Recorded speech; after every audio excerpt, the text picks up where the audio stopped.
ciudad de lujo. Usted hoy en día ve las piedras, es una decadencia. Pero, por ejemplo, aquí todavía quedó del pláster que había sobre las piedras.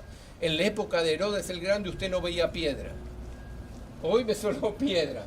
Ven el pláster, todas las piedras estaban cubiertas y hasta tenían color. ¿Ves? Aquí todavía tenemos el color del pláster. Es increíble, original. No es que lo pintamos nosotros, original, color anaranjado de la época de Cesarea de Herodes el Grande. Es decir, que en esta época usted era un lujo. Todo esto era mármol y piedra y construcción súper decorada. Y como en toda ciudad, Herodes el Grande, como en toda ciudad romana, construyó los distintos instituciones romanas, baños, teatros, hipódromos. Nosotros vamos a entrar ahora, y templos por supuesto, nosotros vamos a entrar al teatro de Cesarea de Filipo, Marítima, construido por Herodes el Grande, pero reconstruido por nosotros ahora. Cuando ustedes van a la Biblia, al libro de los Hechos, van a encontrar mencionada esta ciudad en varias ocasiones, ¿sí? En el libro de los Hechos se menciona esta ciudad cuando Pedro vino desde donde estuvimos ahora, desde Jope, de Jaffa, hasta aquí. Fíjense el recorrido que hemos hecho en autobús. ¿Quiere que nos sentemos adentro? Vamos al anfiteatro. Fíjense el recorrido que hemos hecho en autobús, lo que se tardaría caminando. 20 minutos nos llevamos. Ni más. 20 minutos tardamos nomás.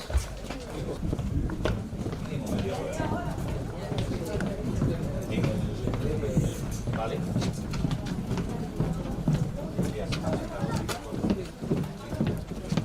Eso es.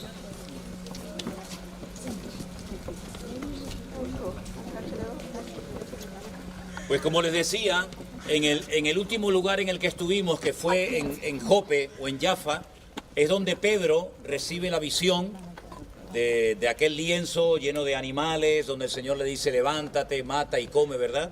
Él recibe la visita de unas personas, unos soldados que son enviados desde aquí. Aquí vivía Cornelio, aquí estaban los soldados asentados, y desde aquí tienen que ir a Jope a hablarle a Pedro. El Señor le dice que no tenga ningún temor de ir con ellos, y fíjense el largo recorrido, el viaje tan largo desde allí hasta aquí. Cuando viene a este lugar, dice que la casa donde están reunidos estaba llena de gente. Había una gran expectativa por la visita de este hombre especial que era el apóstol Pedro, que venía a compartirles la palabra, ¿no? Y entonces hay una frase muy bonita que a veces se utiliza cuando se invita a un pastor, a una persona nueva a la iglesia, se lee ese versículo que dice: aquí estamos todos sentados esperando oír lo que el Señor ha puesto en tu boca, ¿no? Y ese fue el recibimiento que le dio Cornelio, y las primeras palabras de Pedro, pues le echaron un poquito de agua fría a la visita, ¿no? Porque dice: vosotros sabéis cuán abominable es para un judío entrar en la casa de un gentil, ¿no? Pero bueno, la cuestión está en que aquí el apóstol Pedro predicó el evangelio a gentiles, no solamente a Cornelio, sino a todos sus criados, su esposa, sus hijos, todos los que fuera. Y dice que en medio del mensaje cayó el Espíritu Santo sobre los que estaban reunidos y comenzaron a hablar en otras lenguas. Tuvieron la misma experiencia que habían tenido los apóstoles en el día de Pentecostés en Jerusalén. Y los que venían con Pedro se quedaron sorprendidos diciendo: qué curioso, el Señor les está dando a los gentiles la misma experiencia que nos ha dado a nosotros.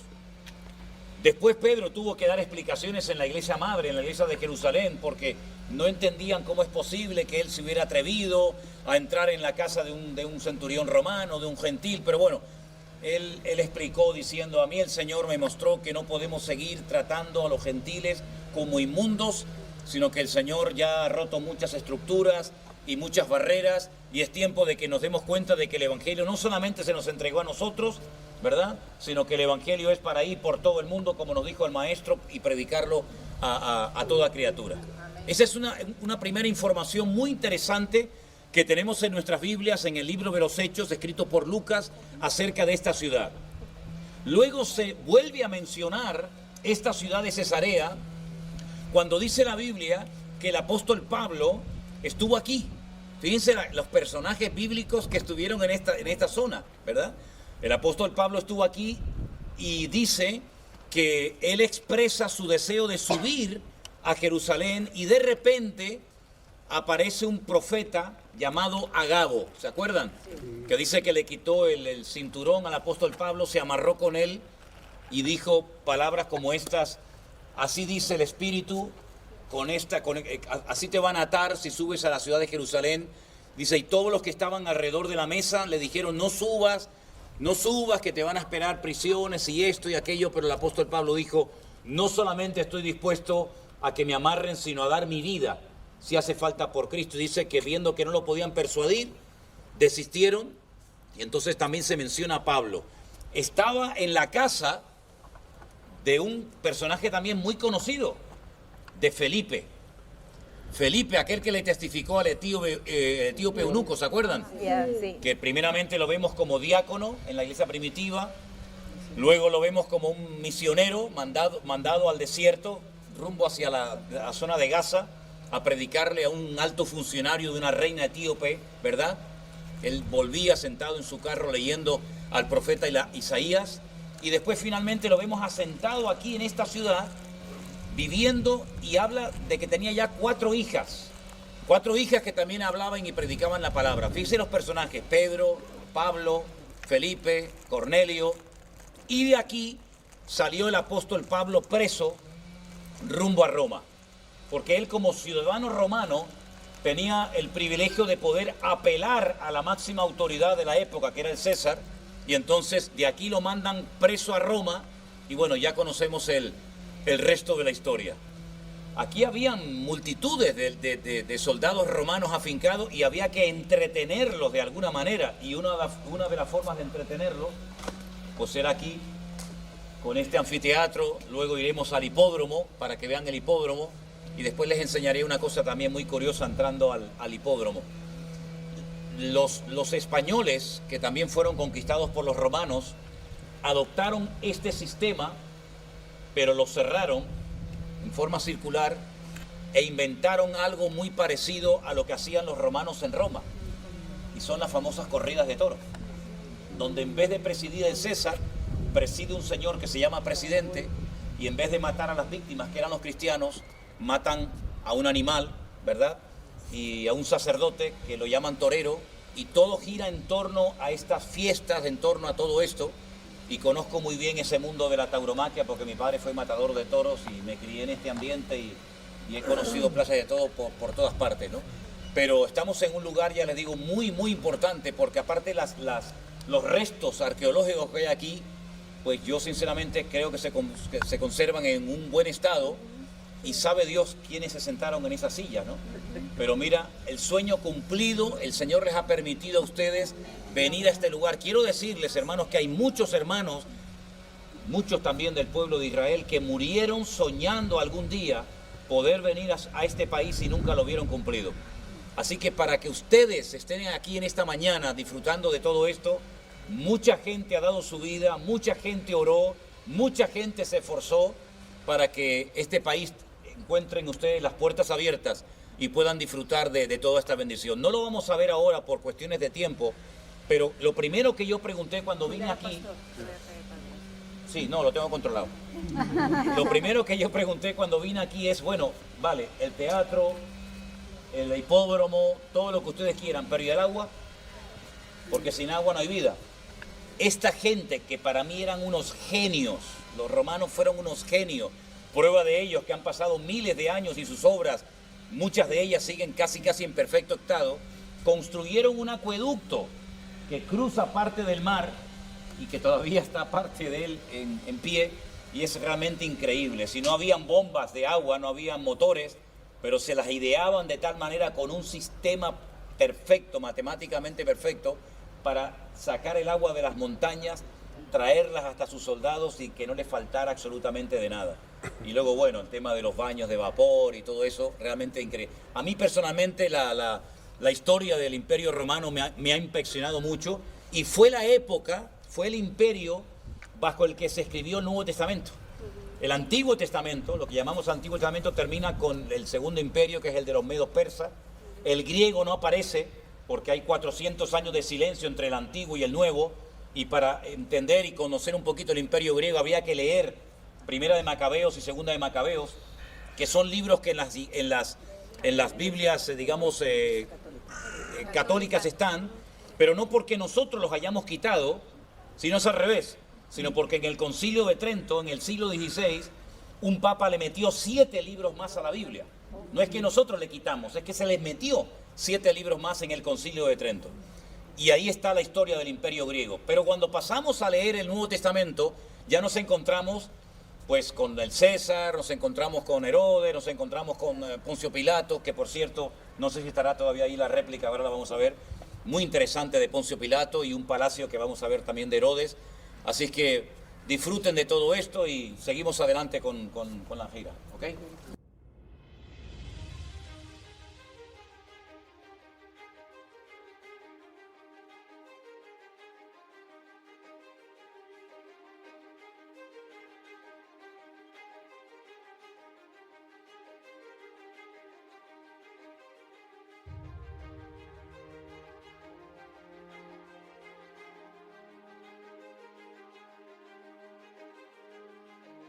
Estamos en Cesarea la Marítima, no Cesarea de Filipo, que estaría al norte de Israel, que hoy en día se conoce como la ciudad de Banias.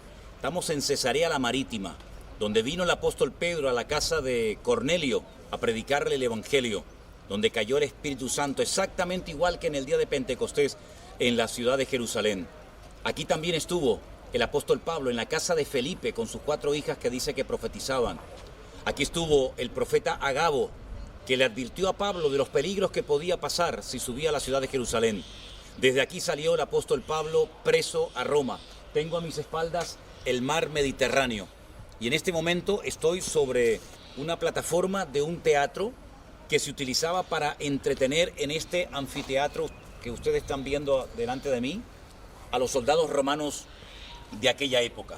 Este es un lugar muy importante porque aquí estaban miles de soldados romanos asentados y en cualquier momento salían de aquí distribuidos para cualquier parte del país.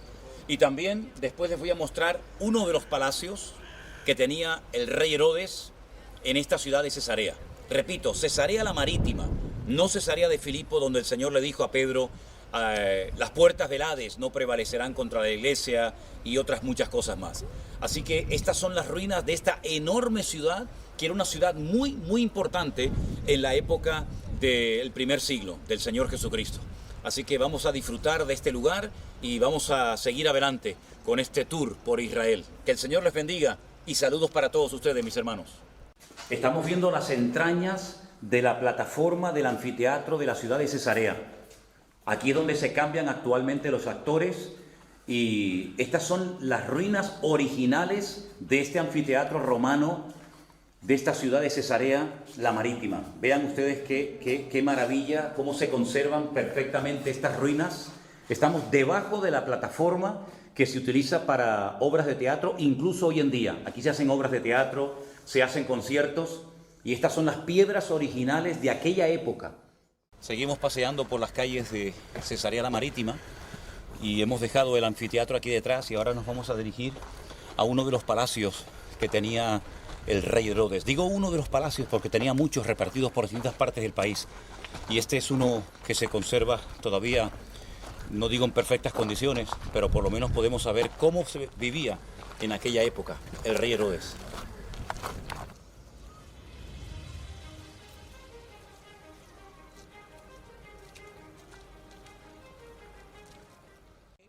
Y avalando pues lo que nosotros los cristianos creemos, que yo no necesito que ninguna piedra esté aquí para confirmar mi fe, porque yo sé en quién he creído, pero si además nuestra fe es comprobable, porque bueno, la fe está muy bien, pero si además, aparte de la fe, tenemos la arqueología y tenemos otras ciencias, pues oye, pues mejor que mejor. Y ahí está esa piedra ahí, que es una réplica, como bien dijo Daniel, dando testimonio de que este señor Poncio Pilato y el otro pues también existieron, así que qué bueno, ¿no? Qué bueno.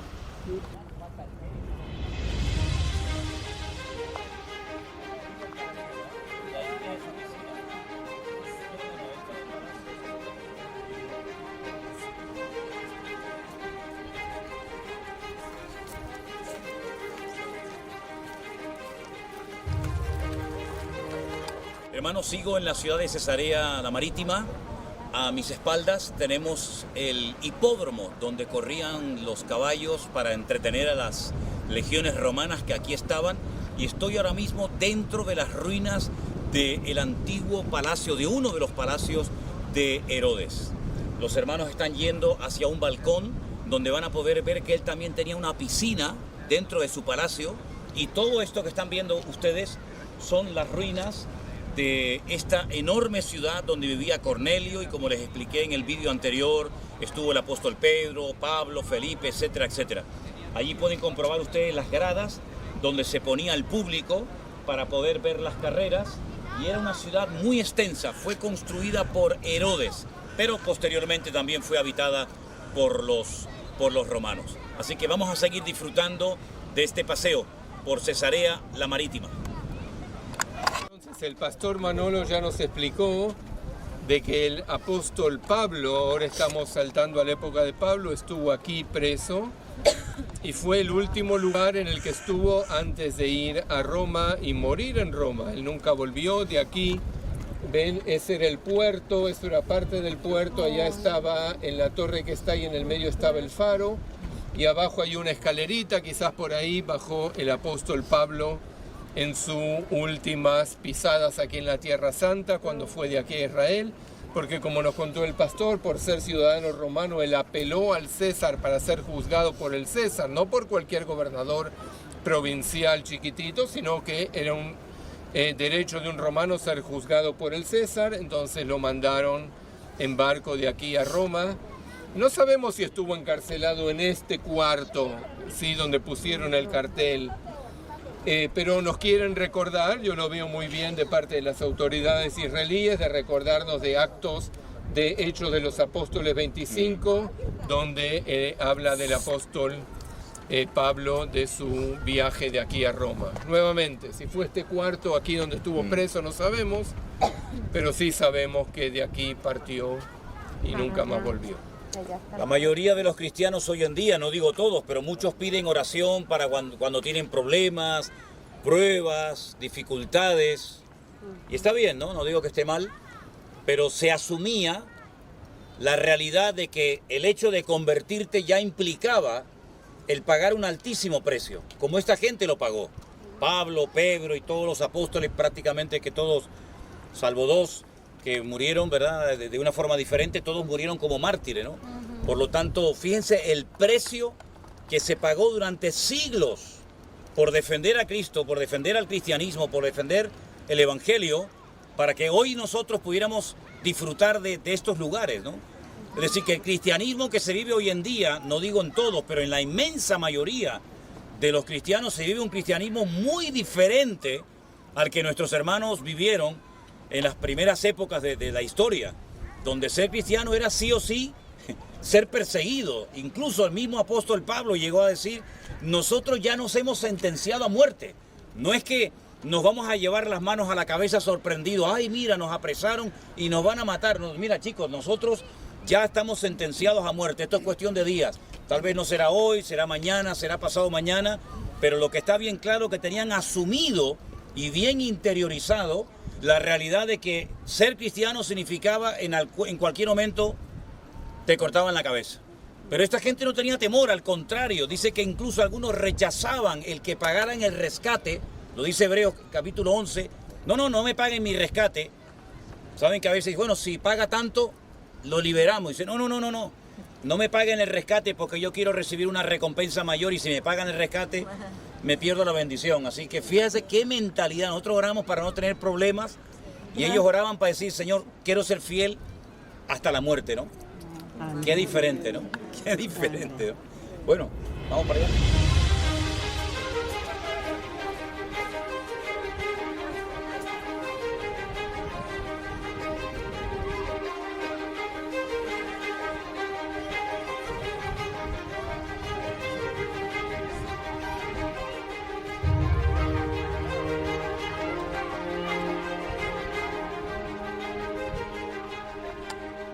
Desordenadas, más o menos en perfecto estado o deterioradas por el tiempo. Pero sin embargo la iglesia, el cristianismo no fue destruido por esta gente. Y mira que lo intentaron, ¿eh? Intentaron por todos los medios silenciar la voz de la iglesia, de los cristianos. El Imperio Romano se ha extinguido, duró casi 1000 años, casi 1000 años. Fue el imperio más extenso en la historia, llegó hasta dividirse entre Oriente y Occidente. Constantinopla por un lado, Roma por otro, pero sea como sea se extinguió. Y 2000 años más tarde de esa gente no queda nada. Y mira quiénes estamos aquí, los cristianos. Aquellos que odiaron, masacraron, persiguieron, crucificaron. Pero por cuanto Él venció, nosotros también somos vencedores. Gloria a Dios. Gloria a Dios. Vamos ahora a salir por el mismo lugar por el que vinimos. ¿Les parece? Hacemos el recorrido. ¿Quieren sacar unas cuantas fotos?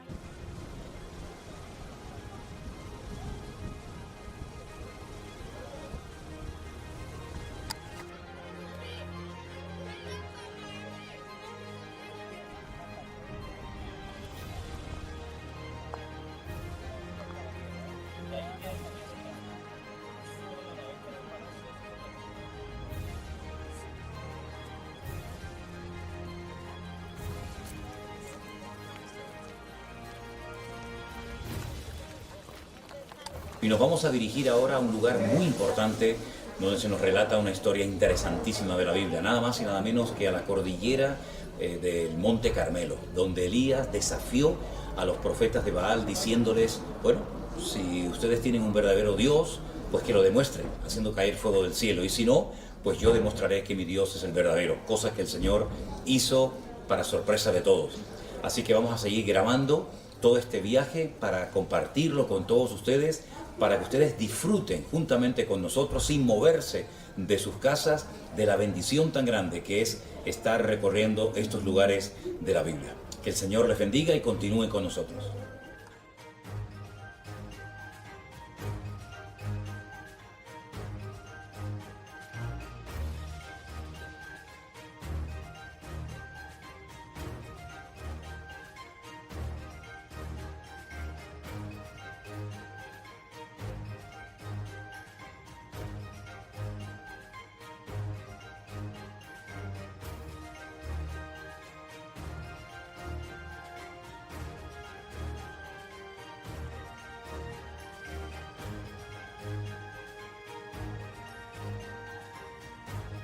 Este va vestido de pastor porque Jonatán fue honesto.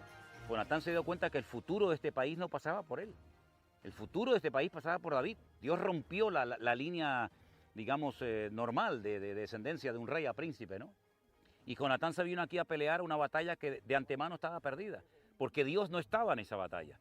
Entonces, para mí, Jonatán murió antes de tiempo, murió en el día equivocado y en el lugar equivocado. Si hubiera estado con David, él le dijo, yo quiero ser segundo en tu reino. Cuando tú seas rey, David le dijo, claro, tú vas a ser, entonces ¿para qué vienes aquí a pelear con alguien? ¿Por qué? Porque unió lo familiar con lo espiritual, de ahí se produjo el problema. Eran amigos de verdad, de corazón, se amaban. Los hermanos de David tampoco lo amaban. Bueno, es que David era una persona que no era tal vez muy querida por sus hermanos, en el sentido de que él rompió un poco el patrón de lo perfecto, ¿no? Él, incluso hay expresiones un poco extrañas cuando él dice, en pecado me concibió mi madre. Por ahí algún comentarista dijo que a lo mejor fue un matrimonio, un hijo fuera del matrimonio. En fin, sea lo que sea, David era el más pequeño, nadie contaba con él. Prueba de ello que cuando reciben la visita del profeta Samuel ni lo invitan, ni lo llaman, diciendo, pero tú no tienes otro hijo. Sí, bueno, hay uno que está por ahí tirando piedras con las ovejas, medio hippie, medio no sé qué. No, pues, y ese era, por el que nadie votaba, por el que nadie apostaba, resulta que Dios lo había visto. ¿Y qué hacía? Preparándose en la soledad, en el anonimato. Esa experiencia de soledad no habría lo que hubo después en el futuro. Pero luego después vendría otra etapa aún más dura, porque la unción trae persecución. Y Dios te trata en la escuela del anonimato y de la soledad. Después se tuvo que ir al desierto a buscarse la vida. Fue un Rambo, fue el Rambo de su época. Conocía este país como la palma de su mano. Prueba de ello que las tropas, lógicamente también el Señor lo cuidó, ¿no? Pero él también puso de su parte en Engedi, cuando estuvo por ahí escondido. Era una persona extraordinaria. Bueno, el dulce cantor de Israel era una persona que es muy amado en Israel. Es una persona que fue el mejor rey de Israel de toda la historia. Y de hecho, el Mesías es el hijo de David, ¿no? El descendiente de David.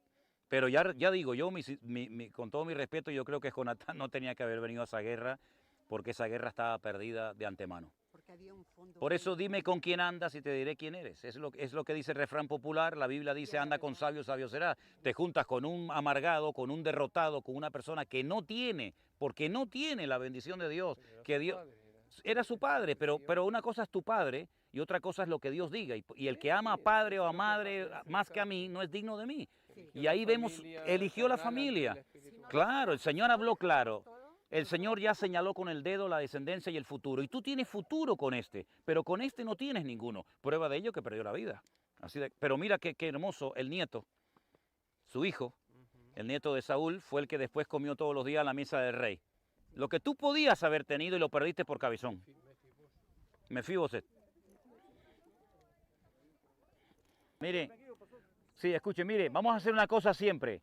Damos la explicación y después tendrán tiempo para sacar toda la fotografía porque este lugar es realmente digno de ver. ¿Ok? Miren. Un poquito más, bajamos. ¿Podemos? Aprovechamos. Uy, cuidado que me caigo. No, y por aquí es mejor porque es todo piedra. No hay tanto barro. ¿Más lugar? Ok.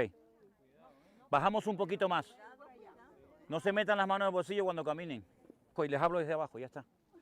Venga. Ok. Si me oyen bien ahí, yo desde aquí puedo hablar, como quieran, pero aquí abajo tiene mejor vista. Como se dijo cuando veníamos por el camino, es la cordillera del Carmel. No solamente es una montaña que se llama el Carmelo, sino es una cordillera. Y estaríamos, digamos, en la parte más alta. Este lugar es muy conocido en la Biblia, Primera de Reyes capítulo 18, por la famosa historia del desafío que les lanzó el profeta Elías a los falsos profetas de Baal. Estaban financiados por la reina Jezabel, una reina perversa, terrible, que estaba casada al mismo tiempo con el rey Acab. Y los dos hicieron una combinación desastrosa y toda la economía del país y toda la política giraba en torno al culto a Baal. Esta mujer perversa, que no era israelita, no era de aquí, pues ella perdón, no, pensé que me decían algo. Ella era la que financiaba a todos estos cientos de profetas falsos de Baal. Llegó un momento en el que el profeta Elías lanzó un desafío diciendo, bueno, si Baal es el verdadero Dios, adórenlo, honranlo, sírvanlo. Pero si el Señor nuestro Dios es el verdadero, ¿qué hacen honrando a un Dios falso? Entonces aquí los desafió y hizo algo que ningún hombre se había atrevido jamás a hacer. Y es poner a prueba el culto falso y al mismo tiempo poner a prueba a Dios. Pero dice que todo lo que hizo y todo lo que dijo lo hacía porque Dios le dijo que lo hiciera. Si el Dios vuestro es el verdadero, que lo demuestre. Tenéis la oportunidad ahora de oro, de mostrarlo. Que derrame fuego del cielo. Estuvieron desde por la mañana hasta bien entrada la tarde, gritando frenéticamente, haciéndose cortes. Y Elías se reía de ellos. Dice, griten más fuerte. A lo mejor está dormido o se fue de paseo. Una vergüenza, una humillación terrible. Una oración que la hacemos en menos de un minuto. Elías demostró aquí que el verdadero Dios era el Dios de Abraham, de Isaac y de Jacob. Y que no hay otro como él. A raíz de eso se produjo una auténtica matanza. Imagínense lo que es degollar a más de 450 hombres. Aunque fuera solamente 1 litro por cabeza, imagínense el río de sangre que había aquí, ¿no? Bueno, pues la reina Jezabel, cuando se entera de eso, ella no acepta al Dios de Elías como el verdadero. Ella no dice, bueno, pues estoy equivocada, sino al contrario, le puso precio a la cabeza del profeta. ¿No se imaginan ustedes la distancia tan grande que hay desde aquí hasta donde salió corriendo el profeta Elías por miedo a Jezabel? No le tenía miedo a 450 profetas de Baal y le tenía miedo a una mujer. ¿Qué le parece? Aquí Dios demostró su poder de una forma tremenda.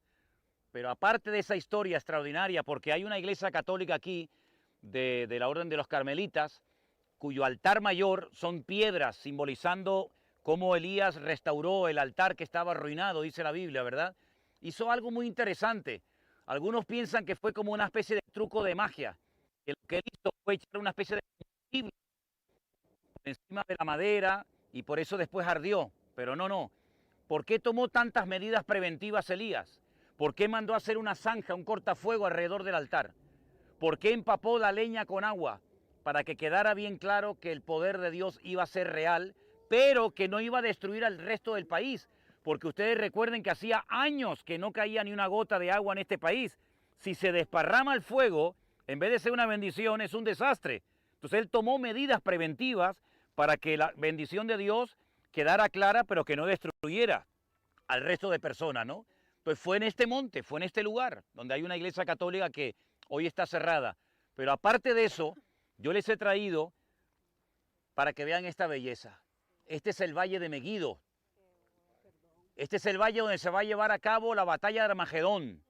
Cuando lean en el libro del Apocalipsis, la batalla de Armagedón, donde millones de soldados, 100 millones de soldados, vendrán y intentarán. Pero escuchen una cosa muy importante.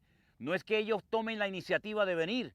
Es que el Señor dice, yo los tomo por las quijadas y los traigo hasta aquí, hasta mi lagar. Fíjense que tiene una forma como de una olla, como de un lagar. Dice, yo los traigo. Y aquí les voy a demostrar mi poder. A esos que se ríen de mi pueblo, a esos que han querido machacar a mi pueblo, aquí yo les voy a demostrar quién soy yo.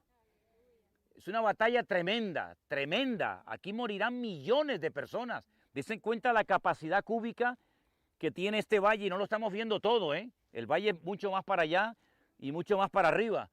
Pero en este valle, cuando termine la batalla de Armagedón, estarán 7 meses, todos los días, enterrando muertos. Usted lo ve ahora muy bonito, lo ve fértil, lo ve verde. Aquí habrá muerte que ni se imagina. Dice que miles de aves carroñeras vendrán de todas partes a comer carne de reyes, de príncipes, de generales, de comandantes. O sea, será una matanza tremenda. Aquí donde Dios toma venganza de sus enemigos después de miles de años. ¿Se da cuenta? La sangre dice que llegará hasta la altura de los frenos de los caballos. Y 7 años estarán quemando al fuego el armamento que quede de lo que sobra de la guerra. Algo impresionante. Pero aparte de todo eso, por si fuera poco, allá a lo lejos, ese montito tan bonito, ¿lo ven? Ese se llama el Monte Tabor. ¿Es así, Dani? Es el Tabor, ¿no es cierto? El Monte Tabor. ¿Saben lo que es el Monte Tabor? Solamente he subido una vez en mi vida y subí con Sinker. El Monte de la Transfiguración.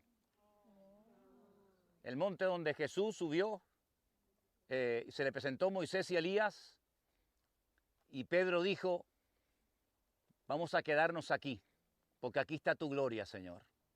Y le dijo, no, bajemos al valle. Cuando bajaron al valle, había un padre que había traído un hijo endemoniado, que los discípulos no podían echarlo fuera, ¿se acuerdan? Allá, Monte Tabor, a la derecha, más a la derecha, otro monte muy emblemático. ¿Saben cuál es? El monte Gilboa, donde Saúl y Jonatán perdieron la vida. Allí perdieron la vida, allí los filisteos lo derrotaron. Allí fue cuando se enteró el rey David que habían matado a su amigo Jonatán. Jonatán, amigo mío, que tu amor me fue más dulce que el de las mujeres. Allí murieron en un día triste para la historia del pueblo de Israel. Los filisteos tomaron posesión de este territorio. Allí más a lo lejos tendríamos el mar Mediterráneo y allí hacia el norte tendríamos el monte Hermón. El monte Hermón se menciona en el Salmo 133 y fue en este valle, en toda esta zona, en todos estos lugares que ven ustedes donde Sísara, Barak, Gedeón, mire, aquí hay 3/4 partes de historia bíblica. Aquí se llevaron muchas batallas que se cuentan en el libro de los jueces y en los libros del Antiguo Testamento. Y ahí por allá abajo ven unas pistas donde dice Daniel que su hija estuvo en el ejército, en una base militar de aviación que hay por aquí abajo. Así que no me digan ustedes que no merece la pena embarrarse un poquito, pero nosotros que leemos la Biblia y que creemos lo que la palabra de Dios dice, lo que va a ocurrir aquí no tiene ni punto de comparación con lo que pasó en la Primera y en la Segunda Guerra Mundial. Aquí dice la Biblia que se utilizará material nuclear. o bacteriológico, porque Zacarías capítulo 14 dice, esta será la plaga con la que el Eterno, el Señor, herirá a los que se levantaron contra Israel. Dice que estando de pie, la gente siempre muere o sentados o acostados, pero dice, estando de pie, su lengua se va a deshacer en su boca y sus ojos se van a deshacer, así se desmigajan. Eso es o una...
ataque nuclear o armas bacteriológicas. ¿Cómo podía saber Zacarías antes de Cristo ese tipo de armas que no existían en su época, pero que hoy en día son una realidad? Esas armas nucleares o bacteriológicas profetizadas por Zacarías 14 se van a llevar a cabo aquí. Pero las tropas del anticristo llegarán hasta el monte de los olivos, ¿saben? Hasta el monte de los olivos, y dice que allí morirá y se le dará sepultura. ¿Cómo es posible que se le permita al anticristo, un personaje tan terrible, tan siniestro, ser enterrado en el monte de los olivos? Se lo cuento cuando estemos allá. Cuando estemos en el monte de los olivos se lo cuento, ¿ok? Así que, hermanos, si quieren sacar fotografías, saquen, porque esto es realmente para mí un lugar maravilloso de lo que ha ocurrido y de lo que va a ocurrir en el futuro. Así que adelante. Nos contaron la primera vez que venimos aquí que hay como 37 ciudades enterradas debajo de estos valles. 37 ciudades. Sí, las atacaban, las destruían, construían encima, luego se erosionaba el terreno. Ahí hay miles de cadáveres muertos ahí abajo, de todas las batallas. La mayoría de las batallas se llevaban a cabo aquí.